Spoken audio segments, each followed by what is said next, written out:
శివాలయంలో ప్రదక్షిణాలు చేయండి అని ఎందుకంటారో తెలుసా? మెల్లగా ప్రదక్షిణం చేసి ఉత్తరానికి వెళ్ళి నమస్కారం చేస్తే సమస్త అనారోగ్యములకు హేతు ఎక్కడుంటుందంటే ఈశ్వరుడు నీటి ద్వారా అనారోగ్యాన్ని ఇస్తాడు.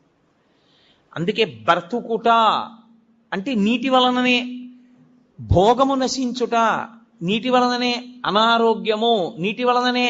సంజీవనం సమస్తస్య జగత సలిలాత్మిక భవ యుత్యుచ్యతే మూర్తిర్భవస్య పరమాత్మనః అంటుంది లింగ పురాణం. నీటి మీద ఆయన అధిష్టానం. మీకు అందుకే ఏదైనా ఊరు వెళ్ళారనుకోండి, నాకు అక్కడ కూర పడలేదండి అన్నావు, నాకు ఆ నీళ్లు పడలేదండి అంటాడు.